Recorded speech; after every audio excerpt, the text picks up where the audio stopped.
Movie के start में हमें एक फार्म हाउस को दिखाया जाता है जहाँ पर रात का वक्त था और एक चमकती हुई रोशनी उस फार्म हाउस में दिखाई देती है। ये चमकती हुई रोशनी कोई और नहीं बल्कि एक मैजिकल क्रिएचर था। अब जब सुबह होती है तो फार्म का ऑनर ये देखता है कि उसके फार्म को किसी ने बर्बाद कर दिया है। अब उस ऑनर को बहुत ज्यादा गुस्सा आता है क्योंकि ये सब उस रोशनी की वजह से हुआ था। अब फार्म का ऑनर अपने तीनों बेटों को बुलाता है और कहता है कि अब तुम तीनों को इस फार्म की पहरेदारी करनी होगी। और यहीं पर हम ऑनर के सबसे छोटे बेटे जॉन को देखते हैं। जॉन को सभी निकम्मा समझते थे और उसके बड़े भाई भी उसकी अच्छाई का फायदा उठाते थे। जॉन के भाई उसको अकेले ही पहरेदारी करने का कहते हैं। जॉन भी इस काम के लिए मान जाता है और पहरेदारी के लिए अकेला ही तैयार हो जाता है। अब जब जॉन फार्म पर बैठा हुआ था तो अचानक से वहाँ पर उसको कुछ आवाज सुनाई देती है। वो अपने पीछे मुड़कर देखता है तो उसके पीछे एक व्हाइट कलर का घोड़ा खड़ा था। जॉन को अपनी आंखों पर यकीन नहीं होता कि उसने इतना बड़ा और सफेद कलर का घोड़ा देखा है। अब वो उस घोड़े को पकड़ने की कोशिश करता है। एक रस्सी वो घोड़े पर डाल देता है। अब वो घोड़ा तेजी से भागने लगता है मगर तभी जॉन उस रस्सी को पकड़ लेता है जिस वजह से जॉन भी उस घोड़े के साथ आगे चला जाता है। मगर जब घोड़ा थोड़ा सा आगे जाता है तो वो अनबैलेंस हो जाता है और दलदल में गिर जाता है। अब जॉन उस घोड़े की मदद करता है, उसको दलदल से बाहर निकाल लेता है। तभी जॉन देखता है कि उस घोड़े की आंखों में आंसू थे और ये देखकर जॉन उस घोड़े के लिए बहुत ही ज्यादा बुरा फील करता है। जॉन उस घोड़े से ये प्रॉमिस लेता है कि आइंदा वो घोड़ा उनके फार्म पर नहीं आएगा। जिसके बाद वो घोड़ा जॉन को शुक्रिया कहता है और वहाँ से चला जाता है। उसके बाद जॉन भी अपने घर आ जाता है। अब जॉन को दोबारा अपने फार्म से कुछ आवाजें आती हैं। जब जॉन वहाँ पर चेक करने जाता है तो वहाँ पर जाकर वो हैरान हो जाता है। वहाँ पर दो घोड़े बंधे हुए थे। अब इससे पहले जॉन वहाँ पर कुछ समझ पाता उसको एक आवाज बताती है कि ये तुम्हारे लिए एक गिफ्ट है। जॉन जब पीछे मुड़कर देखता है तो उसको एक छोटा घोड़ा नजर आता है जो कि उसको बताता है कि मेरा नाम फॉल है। असल में फॉल उस घोड़े का बेटा था जिसको जॉन ने रात को बचाया था। फॉल जॉन को बताता है कि मेरी मदर तुमसे बहुत ज्यादा खुश है इसीलिए उन्होंने तुम्हारे लिए ये गिफ्ट भेजा है। जॉन ये सुनकर काफी ज्यादा खुश हो जाता है। तभी जॉन को अपने फादर की आवाज आती है। अब जॉन जल्दी से बाहर आता है और अपने फादर को बाहर रखने की ही कोशिश करता है ताकि वो अंदर न चले जाएं। अब जॉन अपने फादर के जाने के बाद फॉल पर बैठ जाता है और फॉल बहुत ही तेजी से भागता है। उसकी स्पीड को देखकर जॉन बहुत ज्यादा हैरान हो जाता है। अब एक जगह पर पहुंचकर फॉल सीटी बजाता है। अब फॉल की सीटी को सुनकर स्टेबल में खड़े हुए दो घोड़े भी उनके पास आ जाते हैं। जॉन ये सोचता है कि वो इन घोड़ों को मार्केट में ले जाकर बेच देगा। जॉन उन घोड़ों को मार्केट में लेकर जाता है तो उन शानदार घोड़ों को लोग देखकर हैरान हो जाते हैं। किसी ने भी ऐसे शानदार घोड़े कभी नहीं देखे थे। यहाँ पर काफी ज्यादा लोग जॉन से घोड़ों को खरीदने की बात भी करते हैं। अब फॉल भी जॉन को ये कहता है कि वो ये दोनों घोड़े उस बूढ़े आदमी को बेच दे। मगर जॉन ये दोनों घोड़े किंग को ही बेचना चाहता था। जब किंग वहाँ पर आता है तो उसको भी ये दोनों घोड़े बहुत ज्यादा पसंद आते हैं। मगर किंग का मिनिस्टर उससे कहता है कि उसको ये दोनों घोड़े चोरी के लग रहे हैं। किंग इसी बात का फायदा उठाकर बगैर पैसों के जॉन से वो दोनों घोड़े ले लेता है। जॉन किंग से जब पैसों की बात करता है तो किंग उसको बगैर जवाब दिए वहाँ से चला जाता है। फॉल यहाँ पर जॉन को डांटता है और कहता है कि मैंने तुम्हें कहा था ये दोनों घोड़े उस बूढ़े आदमी को बेच दो। खैर फॉल जब जॉन को उदास देखता है तो वो दोबारा से सीटी बजाता है और वो दोनों घोड़े जॉन के पास आ जाते हैं। लेकिन उन दोनों घोड़ों की वजह से किंग की बग्गी पलट जाती है और वो आटे की बोरियों में गिर जाते हैं।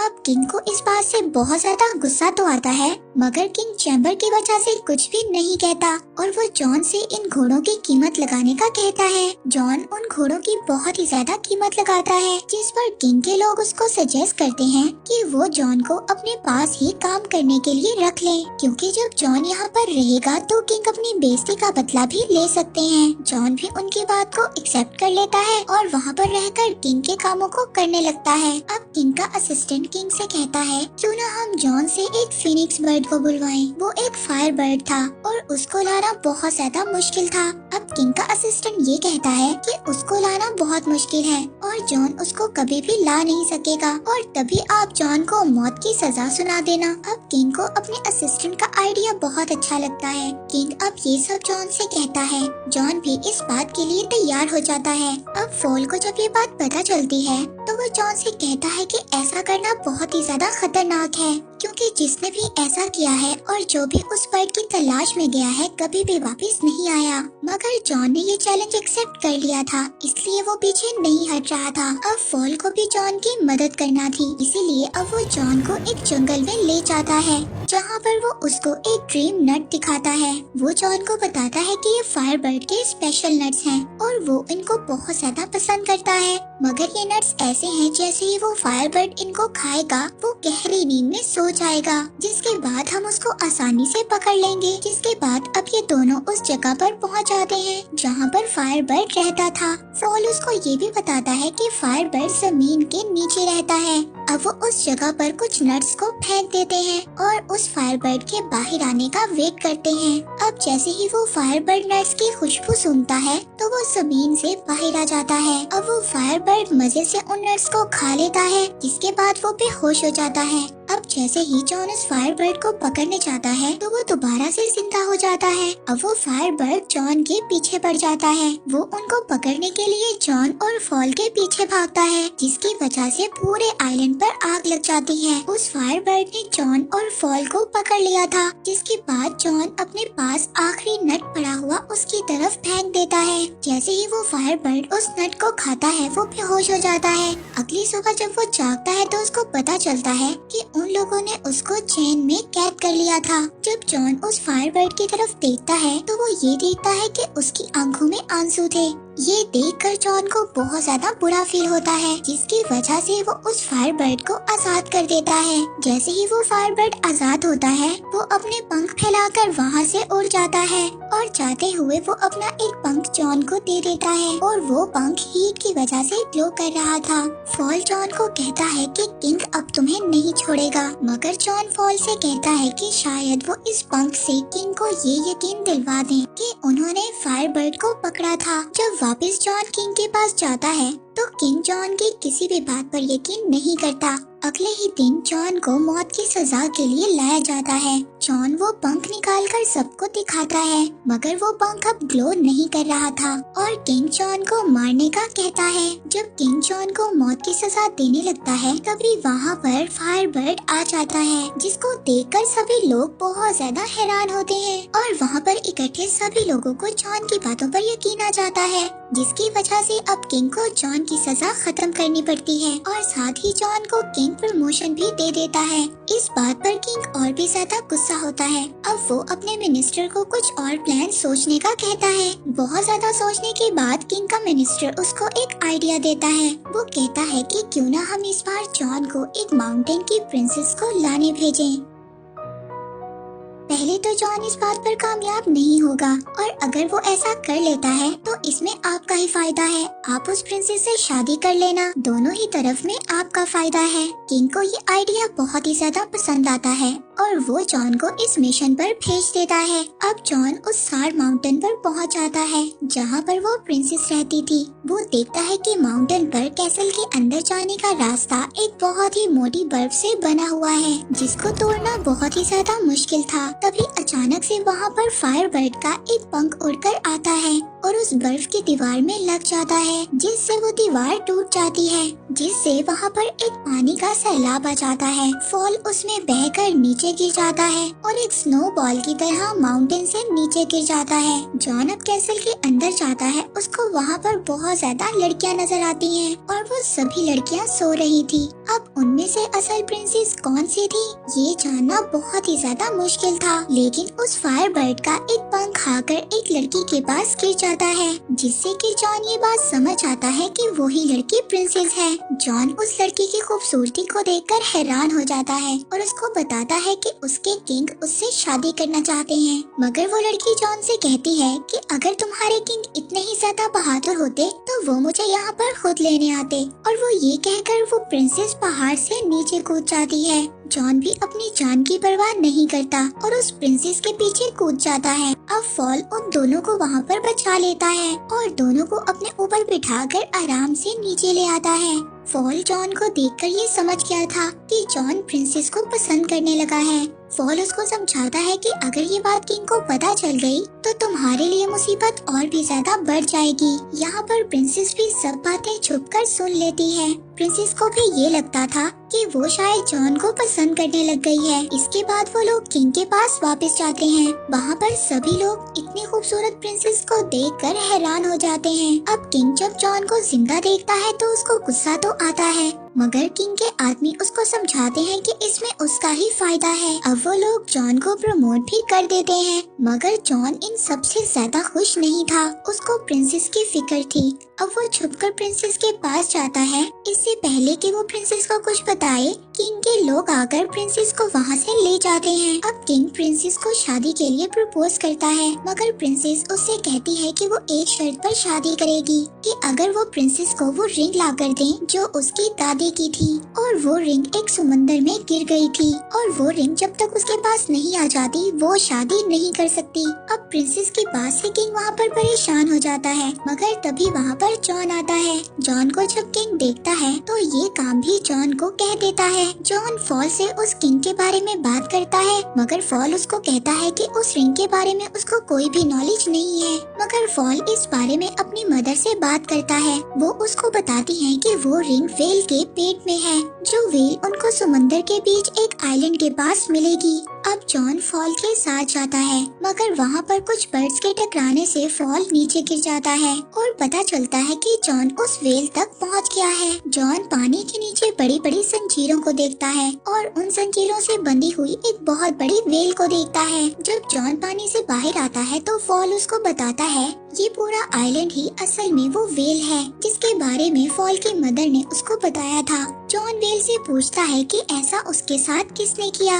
वेल जॉन को बताती है कि उसने गलती से कुछ शिप्स को निगल लिया था, इसीलिए वहाँ पर बाकी सेलर्स ने उस वेल को यहाँ पर कैद कर दिया। मगर अब ये वेल अपनी गलती को सुधारना चाहती है। जॉन को उस वेल के लिए बहुत ज्यादा बुरा लगता है। अब जॉन को एक आइडिया आता है। वो ये सोचता है कि अगर वो इस वेल को ठीक दिलवा दे तो वो इसके अंदर से शिप्स को निकाल सकता है। और अपने प्लान के अकॉर्डिंग वो उस वेल की नाक में चले जाते हैं और उसकी नाक को टिकल करने लगते हैं। तभी उस वेल को एक बहुत बड़ी छींक आती है और वो सभी शिप्स उसके अंदर से बाहर आ जाती हैं। जिसके बाद ये वेल उस समंदर के अंदर दोबारा चली जाती है। उस वेल के जाने के बाद जॉन को वो रिंग याद आती है और जॉन उदास हो जाता है क्योंकि वेल अब जा चुकी थी। मगर तभी वहाँ पर एक क्रैब रिंग को लेकर आ जाता है और वो जॉन को बताता है कि ये वेल ने उसके लिए भेजी है क्योंकि वो वेल दिल की बातों को जान लेता है। इसके बाद वो रिंग को लेकर प्रिंसेस के पास जाते हैं, जहाँ पर उनकी नजर उस फायर बर्ड पर भी जाती है जिसको किंग ने बिल्डिंग से बांध दिया था। जॉन प्रिंसेस को वो रिंग देता है, जिसे देखकर वो ये समझ आती है कि जॉन उसके लिए कुछ भी कर सकता है। उधर दूसरी तरफ किंग का आदमी फॉल को दूरबीन से देख रहा था। उसको बोलता हुआ जब वो किंग का आदमी देखता है तो उसको ये लगता है कि फॉल एक डेविल है। वो सभी लोग वहाँ पर फॉल को पकड़ने जाते हैं और इसी दौरान किंग भी उठ जाता है। वो जब फॉल को प्रिंसेस की विंडो पर देखता है तो वो फॉल को शूट कर देता है और जॉन चाहकर भी फॉल को बचा नहीं पाता। इसके बाद किंग ये ऐलान करता है कि जॉन को प्रिंसेस के किडनैप करने के जुर्म में नौकरी से निकाला जाता है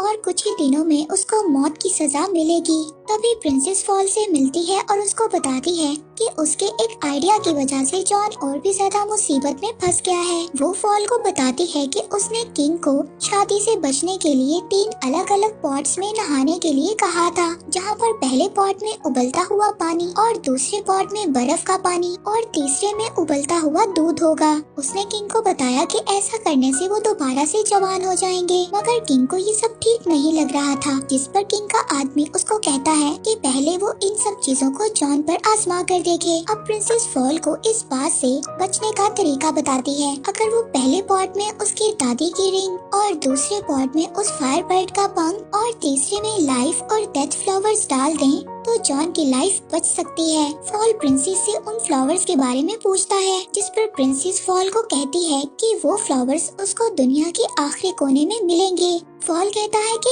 इन सब में तो बहुत ज्यादा वक्त लग जाएगा, लेकिन प्रिंसेस उसको कहती है कि तुम्हारी स्पीड से ये काम जल्दी हो जाएगा। अब फॉल इंजर्ड होने के बावजूद उन फ्लावर्स को लेने जाता है और अगली सुबह वो पॉट्स भी तैयार हो जाते हैं। और यहाँ पर किंग ये सोचता है कि यही सही वक्त है सबको ये बताने का कि वो कितना रहमदिल है। वो सबको ये बताता है कि ये प्रोसेस असल में जॉन को दिया हुआ दूसरा मौका है, क्योंकि वो अगर इन सब में कामयाब हो गया तो वो जॉन को आजाद कर देंगे। इसके बाद वो जॉन को उस पॉट में धकेल देता है और प्रिंसेस भी चुपके से अपनी रिंग उस पॉट में डाल देती है और उस रिंग के मैजिक से जॉन सही सलामत पहले पॉट से निकलकर दूसरे पॉट में गिर जाता है। ये सब देखकर वो फायरबर्ड चिल्लाने लगता है। उस फायरबर्ड की आवाज उस कैद हुए पंख तक पहुंच जाती है और वो वहां से निकलकर फौरन ही दूसरे पॉट में गिर जाता है, जिसके बाद जॉन तीसरे और फाइनल पॉट में गिरता है। प्रिंसेस फॉल के आने का इंतजार कर रही थी। दूसरी तरफ हम देखते हैं कि फॉल उस फ्लावर तक पहुंच गया था,